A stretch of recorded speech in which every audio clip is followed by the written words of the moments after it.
शेतकरी बंधूंनो नमस्कार। आपण टिंडा आणि गोबी या शेतामध्ये सध्या उपस्थित आहोत। शेतकरी मित्रांनो, या शेतामध्ये जर आपण विचार केला शेतकरी मित्रांनो, तर हे जे जवळपास 1 एकरचं क्षेत्र आहे आणि जवळपास याला 40 दिवस झालेले आहे लागवडीपासून। तर शेतकरी मित्रांनो, बरेचसं सध्या अडीअडचणी अशा आहेत की हे जे पीक आहे आणि थंडी खूप अति असल्याकारणाने याची वाढच होत नाही आहे। तर याचं प्रमुख कारण असं लक्षात आलं आहे की याला जे आपण पाणी देत आहोत ते जास्त प्रमाणात देत आहोत आणि त्या पाण्यामुळे याची वाढ सध्या खुंटलेली आहे।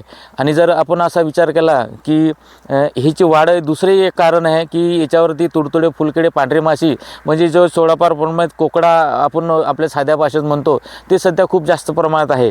तर त्याच्यावर आपण कुठलं औषध घेतलं पाहिजे आणि तिथल्या कुठल्या फवारण्या घेतल्या पाहिजे आणि किती दिवसानंतर घेतल्या पाहिजे ते सुद्धा आपण प्रत्यक्ष मी तुम्हाला सांगणार आहे। तर शेतकरी मित्रांनो, आपण आता हे प्रत्यक्ष तुम्हाला मी हे क्रॉप दाखवत आहे। तर शेतकरी मित्रांनो, हे बघा, हे जे आता जो टिंडा आहे कुठं कुठं याचे पानं खूप करपलेलं आहे आणि हा असा जमा झालेला आहे। तर याच्यासाठी याला मोकळं करायचं असेल तर याला UPL कंपनीचं उलाला घेतलं पाहिजे आणि थोडंसं याच्यात 15 ते 20 ग्रॅम याच्यामध्ये लांसर गोळ टाकायचा आहे। म्हणजे थोडंसं काय होईल, हा जो कोकडा आहे तो मोकळा होईल आणि याच्यानंतर लगेच 2-3 दिवसांनी याच्यावरती इंडोफिल कंपनीचं टोकन घ्यायचं आहे आपल्याला आणि 10 ग्रॅम त्याच्यामध्ये डायनोथुरान आहे आणि त्याच्यामध्ये इमाबॅक्टिन आपल्याला 10 ग्रॅम घ्यायचं आहे। म्हणजे अळीचं सुद्धा नियोजन करायचं आणि पांढऱ्या माशीचं नियोजन करायचं आहे। आणि त्यासोबत एक आपल्याला बुरशीनाशक घ्यायचं आहे आलटून पालटून। जसं तुम्ही जर सिंजंटाचं घेतलं तर अमिस्टार टॉप घ्यायचा आहे। त्याच्यानंतर जर असा विचार केला की कस्टोडिया घेऊ शकतो आपण आणि साधा जर आपण विचार केला तर रोकोसुद्धा घेऊ शकतो। असे थोडेसे बुरशीनाशक आलटून पालटून आपल्याला तिथं घ्यायचे आहेत शेतकरी मित्रांनो। हे बघा, हे खूपच असं जकडलेलं आहे, याला मोकळं झालं पाहिजे हे। आणि जी वाढसुद्धा म्हणजे वाढच खूप कमी आहे आणि पाण्याचं प्रमाणसुद्धा खूप जास्त आहे, तर ते सुद्धा कमी इथं केलं गेलं पाहिजे। ह्या गोष्टीचा विचार करूनच याच्यावरती फवारणी घ्या। आणि असं बघा, कुठं असं खूप करपल्यासारखे झालेलं आहे। म्हणजे हे पानावरती असं म्हणजे एक तर फवारणी करणाऱ्यांनी एक तर जास्त एखादा सेकंद तिथं फवारा चालू ठेवला आहे, हे एक उद्देश असू शकतो।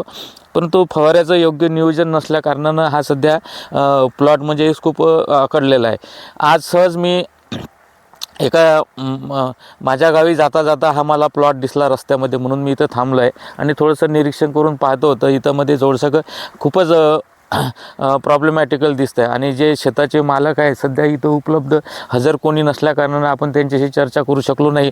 आणि हे जे दोन्ही प्लॉट मला वाटतं एकाच शेतकऱ्यांचे आहेत आणि खूप चांगली मेहनत घेतलेली आहे शेतकरी बंधूंनो। तरी पण थोडंसं नियोजनाअभावी प्लॉटचं नियोजन नसल्याकारणानं त्याची वाढ पण नाही आणि त्याच्यावर कोकळ्याचं प्रमाण जास्त आहे। तर त्याच्यासाठी पांढरी माशी, तुडतुडे, फुलकिडे आणि लाल कोळी याचं थोडंसं नियोजन करा। अशा पद्धतीनं नियोजन जर आपण व्यवस्थित केलं तर निश्चितच हा प्लॉट एकदम सक्सेस होऊ शकतो आणि याच्यामध्ये आपल्याला चांगलं उत्पन्न मिळू शकतं। शेतकरी मित्रांनो, श्री बसवेश्वर शेती पॅटर्न या यूट्यूब चॅनलला लाईक करा, शेअर करा आणि सबस्क्राईब करा। आणि कुठलीही अडचण जर आपल्याला येत असेल तर कमेंटमध्ये जाऊन आपण प्रश्न विचारू शकता शेतकरी मित्रांनो। धन्यवाद।